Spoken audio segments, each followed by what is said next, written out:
ஹரிநாராயண துரித நிவாரண பரமானந்த சதாசிவ சங்கர நாளென் செய்யும் வினைதானன் செய்யும் மணி நாடி வந்த கோலேன் செய்யும் கொடுங்கூற்றியன் செய்யும் குமரேசர் இரு தாளும் சிலம்பும் சதங்கையும் தண்டையும் சண்முகம் தோளும் கடம்பும் எனக்கு முன்னே வந்து தோன்றினே. ஓம் அனுமந்தாய வித்மகே வாயு புத்திராயத்தை மிகே தன்னோ மாருதி பிரச்சோத்யாத். உலகெங்கிலும் வாழ்ந்து கொண்டிருக்கும் ஸ்ரீராம் ஆஸ்ட்ரோ யூடியூப் சேனல் நேயர்களுக்கு டாக்டர் சைதை ராஜாவின் அன்பான வணக்கங்கள். நாம் இப்பொழுது இந்த எபிசோடில் வீக்லி ராசி பலன், அதாவது வார ராசி பலன்கள் ஜூலை 6 முதல் ஜூலை 12 வரைக்கும் உள்ளடக்கிய நாட்களுக்கு கிரகங்கள் ஒவ்வொரு ராசிக்கும் எப்பேற்பட்ட பலனை வழங்கப் போகிறது என்பதை பார்க்க போகிறோம். இந்த ஜூலை 10ஆம் தேதி உங்களுக்கு பௌர்ணமி திதி வருகிறது.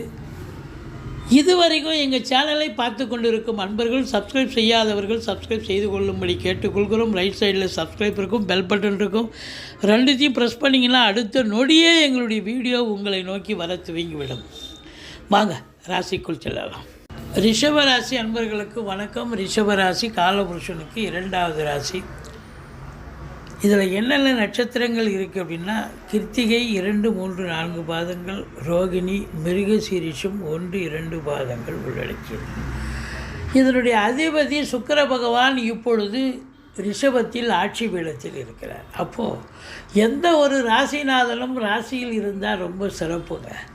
இப்போ மாத கிரகங்கள் இருக்குது, இது மாத கிரகங்கள் தான். வருட கிரகங்கள் குரு, இது சனி பகவான்லாம். அப்போ அந்தந்த ராசிகளுக்கு இப்போ வருட கிரகங்களாக இருந்தால் ரொம்ப நல்லது, ரொம்ப அதிகமாக பண்ணோம். அப்போ மாத கிரகங்கள் 1 மாதம் தானே இருப்பார் அப்படின்னும்போது இந்த 1 மாதம் காலமும் இருக்கக்கூடிய பீரியட் ரொம்ப சிறப்பாக இருக்கும், நல்லது நடக்கும். இந்த ரிஷப ராசியில் பிறந்தவர்களுக்கு நினைக்கிறத சாதிக்க முடியும். இவ்வளோ நாளாக அதாவது முற்றுப்பெறாத சில விஷயங்கள் இப்போ முடிவுக்கு வரும். நல்லா அற்புதமாக இருக்கும். கௌரவம், புகழ், அந்தஸ்து, செல்வம், செல்வாக்கு, தன்னம்பிக்கை ஏற்படும். சுக்கிரனுடைய ஆதிக்கத்தில் பிறந்த அன்பர்கள், கலைத்துறையில் இருக்கக்கூடியவர்களுக்கு ஒரு அற்புதமான நேரம், காலம், வேலை வாய்ப்புகள் தேடி வரும். அதே நேரத்தில் ஏற்கனவே படம் பண்ணியிருக்கீங்க, சீரியல் பண்ணியிருக்கீங்க, அதுக்கு ஒரு ரெகக்னேஷன் கிடைக்கும். ரொம்ப அற்புதமான ஒரு நேரம். அரசு, அதாவது வங்கிகளில் பணிபுரியும் அன்பர்கள், அரசு கருவூலம், இன்சூரன்ஸு, ஃபைனான்ஸு, இந்த டெக்கரேஷன் பண்ணுவாங்க. இந்த திருமணங்களுக்கு டெக்கரேஷன், மலர் டெக்கரேஷன் பண்ணுறவங்க, மற்றபடி லைட்டு டெக்கரேஷன் பண்ணக்கூடியவர்கள், அது எல்லாமே கலை இதில் தானே சேருது. மற்றபடி ஒப்பனை கலைஞர்கள், இவங்களுக்கெல்லாம் ஒரு அற்புதமான காலகட்டம், சாதிக்கக்கூடிய ஒரு நேரமாக இது அப்படின்னா கண்டிப்பாக சாதிப்பீங்க. வேலை வாய்ப்புக்காக முயற்சி பண்ணுறீங்கன்னு சொன்னால் வேலை வாய்ப்பு கண்டிப்பாக தேடி வரும். அற்புதமான ஒரு நேரம். 2ஆம் இடத்தில் தனகாரகன் என்று சொல்லக்கூடிய குரு பகவான் தனஸ்தானத்தில் இருப்பது மாபெரும் சிறப்பு என்று சொன்னால் மிகையாகாது. அப்போ பணம் பல வகையில் குவியும், பல மழை பொழியும்னு சொல்லக்கூடிய நேரம். கொடுக்கல் வாங்கல் சிறப்பாக செய்யலாம். ஃபைனான்ஸையே தொழிலாக செய்யக்கூடியவர்களுக்கு பொற்காலம். உங்கள் சொல்லுக்கும் செயலுக்கும் மதிப்பு, மரியாதை கண்டிப்பாக கிடைக்கும். இதுதான் நேரம், சாதிக்கக்கூடிய தருணம் அப்படின்னு சொல்லலாம். மற்றபடி உங்களுக்கு பாருங்கள், 7க்குடையவர் செவ்வாய் 4ல் அமர்ந்திருக்கிறார்.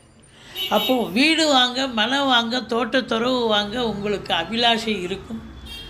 கேதுவோடு இணைஞ்சிருக்கிறதால கொஞ்சம் பிரச்சனைகள் வரலாம். இந்த செங்கல், மணல், ஜல்லி, ரியல் எஸ்டேட் பிரமுகர்கள், ஃப்ளாட் ப்ரமோட்டர்ஸ், இவங்களுக்கெல்லாம் வேலை கிடைக்கிற மாதிரி கிடைக்கும். அதெல்லாம் இருந்தாலும் ஏதோ ஒரு சுணக்கம் ஏற்படும், திருப்தி இருக்காது. அதனால் பிள்ளையாரை வழிபாடு செய்துங்க. மற்றபடி ஒன்றும் குறையில்லை. 4க்குடைய செவ்வாய் 7ஆம் இடத்தை பார்க்குறார். 4ல் உட்கார்ந்து இருக்கக்கூடிய செவ்வாய் தன்னுடைய வீட்டையெல்லாம் 7ஆம் வீட்டை விருச்சிகத்தை பார்க்குறார். அப்போ வாழ்க்கை துணை அல்லது மனைவியால் யோக பாக்கியங்கள் கண்டிப்பாக கிடைக்கக்கூடிய தருணம். ரொம்ப சிறப்பாக இருக்குமா? ரொம்ப சிறப்பாக இருக்கும். ஒன்று அவங்க வேலைக்கு போகிறாங்களா, வேலைக்கு போகிற இடத்துல ப்ரமோஷன், இன்க்ரிமெண்ட் கிடைக்கும். இல்லை அவங்க சொந்த வீட்டிலேருந்து லிக்விட் கேஷோ ஜுவல்ஸோ கொண்டு வரக்கூடிய ஒரு தருணமாக இது அமைகிறது. 7க்குடையவன் 7 பார்க்குறதால கணவன் மனைவி ஒற்றுமை, சந்தோஷம், குதூகலம் ஏற்படக்கூடிய தருணம். இந்த பாருங்கள், குரு பகவான் 2ல் இருந்து 5ஆம் பார்வையாக 6ஆம் இடத்தை பார்க்குறார். அப்போ 6ஆம் இடத்தை குரு பார்க்கிறார் என்று சொன்னால் எதிரிகள் ஓடி ஒளிவார்கள், கடன் சுமை படிப்படியாக குறையும், கோர்ட்டில் கேஸ் எதாக இருந்தால் சாதகமாக தீர்ப்பு வரும், சொந்த தொழில் செய்யக்கூடிய அன்பர்களுக்கு நம்பிக்கைக்கு பாத்திரமான பணியாளர்கள் கிடைப்பார்கள் அப்படின்னு சொல்லலாம். 6ஆம் இடம் அவ்வளோ சிறப்பாக இருக்குது. 8ஆம் இடத்தை குரு பார்க்குறார். எந்த ஒரு அசிங்கமோ அவமானமோ, ரொம்ப பெரிய கடன், ரொம்ப இடியாப்பு பிரச்சனையான கடன் இருக்கும், இந்த கடனை எப்படிடா சிக்கலாக இருக்குது, இது எப்படிடா இது பண்ண அந்த அப்படிப்பட்ட கடன் கூட உங்களை இப்போ படிப்படியாக அடைக்கக்கூடிய ஒரு தருணம் வந்தாச்சு. மற்றபடி 8ஆம் இடம் என்பது ரொம்ப சிறப்பு. உங்களுக்கு பார்த்திங்கன்னா இன்சூரன்ஸு, ஃபைனான்ஸு போன்ற விஷயங்கள் உங்களுக்கு அனுகூலமாக இருக்கும், சிறப்பாக இருக்கும். இப்போ ஒரு இன்சூரன்ஸில் இப்போ போட்டிருக்கீங்க, கிளைம் ஆகி காசு வரக்கூடிய ஒரு நேரம். வராக்கடன்கள் வசூலாக இவெல்லாம் எங்கே கொடுக்க போகிறான் அப்படின்னு அதை டெட் லிஸ்ட்டில் வச்சுருப்பீங்க, வராக்கடன்கள். ஆனால் பார்த்தா அது சேரும், உங்களுக்கே பெரிய அதிசயமாக இருக்கும் அப்படின்னு சொல்லலாம். அது குரு வீடாக இருக்கிறதாலையும் அது இப்போ ஆராய்ச்சி கல்வி படிக்கிறவங்க ரொம்ப நல்லா படிக்கக்கூடிய ஒரு தருணம் அப்படின்னு சொல்லலாம். மற்றபடி தொலைந்து போன பொருட்கள் கூட உங்களுக்கு கண்டிப்பாக கைக்கு சேரும். இப்போ எங்கே வச்சுனே தெரியல, இவ்வளோ மிஸ் ஆச்சு, இப்போ பார்த்தா கிடச்சிச்சு. தொலைந்து போன பொருட்கள் தேடி வரும், கிடைக்கும். மற்றபடி 10ஆம் இடத்துல ராகு இருக்கிறது சிறப்பு.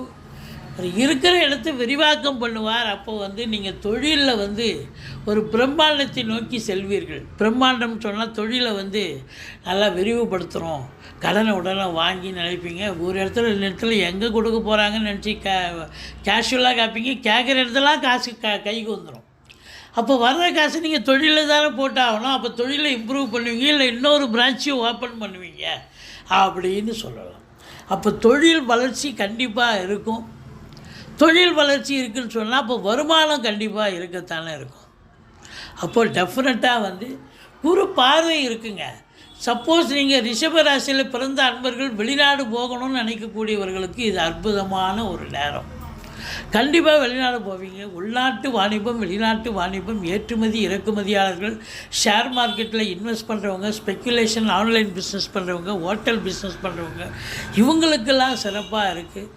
அரசு உத்தியோகத்தில் இருக்கிறவங்க பாருங்கள், செவ்வாய் பார்க்குறார் 7ஆம் பார்வையாக 10ஆம் இடத்து. அப்போ அரசு உத்தியோகத்துக்கு காவல்துறை, தீயணைப்புத்துறை, மருத்துவத்துறை, இராணுவத்துறை, இது மற்றபடி இந்த மெடிக்கல் ஃபீல்டாகட்டும், ரசாயன துறையாகட்டும், ரியல் எஸ்டேட்டு, இது எந்த துறையாக இருந்தாலும் சரி அற்புதமாக வேலை பார்ப்பீங்க, நல்ல சம்பாதிக்க போகிறீங்க.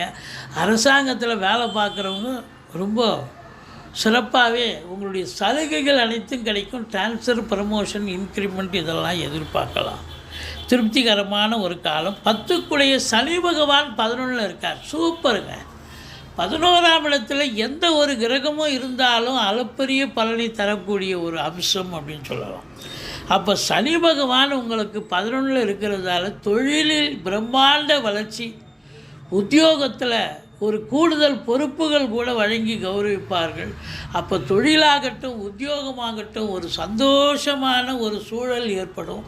முதல் திருமணம் முறிவு ஏற்பட்டு 2வது திருமணத்திற்காக காத்திருப்பவர்களுக்கு கூட நல்லதே நடக்கக்கூடிய ஒரு அம்சம் நிச்சயமாக இருக்கா, கண்டிப்பாக இருக்கு. மற்றபடி உங்களுக்கு 4ஆம் இடத்தில் செவ்வாய் கேது இணைந்திருப்பதால் அப்டாமன் என்று சொல்லக்கூடிய அடிவயத்தில் ஏதாவது உஷ்ணம் சம்பந்தப்பட்ட பிரச்சனைகள் வரலாம். மற்றபடி குறை ஒன்றும் இல்லை. இந்த ரிஷப ராசியில் பிறந்தவர்களுக்கு 9, 10, 11 அதாவது சந்திராஷ்டம நாட்களாக வருவதால் மிகுந்த எச்சரிக்கையோடு இருங்க. சந்திராஷ்டம நாளில் நீங்கள் வெளியில் எங்கேயும் போகாதீங்க. தொழிலுக்கு வழக்கமாக உத்தியோகம் போகிறீங்க, தொழிலுக்கு போகிறீங்க, அது கூட நீங்கள் சொந்த வண்டியை பயன்படுத்தாதீங்க, வாடகை வண்டியில் போங்க. ஏன்னா சொந்த வண்டி பாதியில் நின்று போயிடும். அப்புறம் வேலைக்கு போக வேண்டிய நேரத்துக்கு போக முடியாது, லீவ் போடணும், பர்மிஷன் போடணும், அதிகாரிகிட்டேருந்து திட்டு வாங்கணும் அப்படிங்கிற நிலையெல்லாம் வரும். அதனால் வாடகை வண்டினா பிரச்சனை இல்லை, அது ரிப்பேர் ஆனால் அது கட் பண்ணிவிட்டு வேறு வண்டியை எடுத்துகிட்டு போயிட்டே இருக்கலாம். அதே நேரத்தில் இந்த 9, 10, 11 வேலை பார்க்குற இடம், தொழில் பண்ணுற இடம், உத்தியோகம் பார்க்குற இடத்துல ரொம்ப எச்சரிக்கையாக இருங்க. அதாவது சந்திராஷ்டமம்னு நீங்கள் சொல்லிக்கிட்டீங்கனாலே நீங்கள் சூதனமாக நடந்துப்பீங்க. வரக்கூடிய பிரச்சனை தலைக்கு வர்றது தலைப்பாயிட போகுங்க. மற்றபடி நீங்கள் வணங்க வேண்டிய தெய்வம் அப்படின்னு பார்த்தீங்கன்னா பிள்ளையாரை வழிபாடு செய்யுங்கள். வாழ்க்கை வளமோடும் நலமோடும் அமையப்போகிறது. இதுவரைக்கும் எங்கள் சேனலை பார்த்தமைக்கு நன்றி. எங்கள் வீடியோ